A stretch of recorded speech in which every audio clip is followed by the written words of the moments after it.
This, we believe, is the critical mass necessary to drive the enemy to irrelevance, meaning they are living in these remote outlying areas, or they reconcile, or they die, Nicholson told a Pentagon news briefing via video conference from Afghanistan.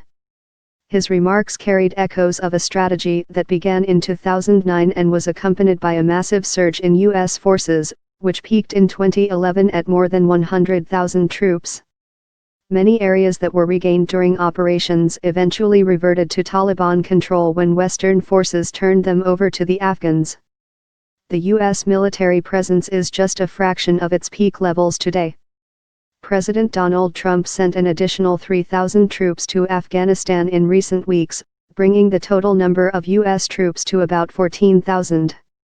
The Pentagon is also directing more and more intelligence assets and firepower to the country as gains against the Islamic State in Iraq and Syria free up resources for Afghanistan.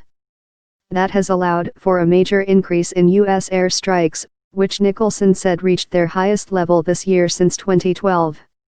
Still, Taliban control of the country remains roughly steady against last year, Nicholson acknowledged.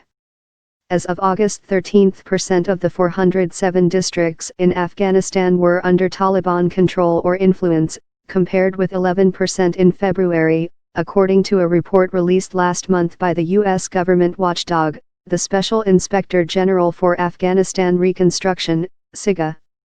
Many analysts, as well as current and former U.S. officials, believe that Afghanistan's war cannot be won militarily, particularly when the Taliban benefit from safe havens in Pakistan. Trump has articulated a harder policy toward Pakistan in recent months, but U.S. officials say they have not yet seen a meaningful shift by Islamabad against insurgents using Pakistan as a hub for attacks in Afghanistan.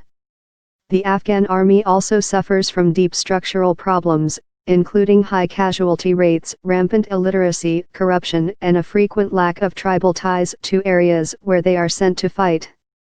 Still, in Nicholson's view, getting Afghan forces to hold 80% of the country's population would leave the Taliban with less than 10% control.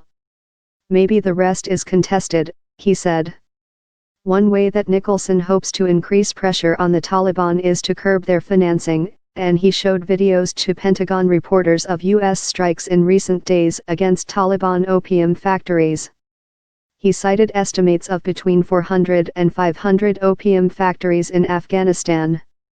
Afghan opium production reached record highs this year, up 87% from last year, the United Nations said last week. The UN Office on Drugs and Crime, UNODC, said output of opium made from poppies in Afghanistan, the world's main source of heroin, stands at around 9,000 metric tons this year.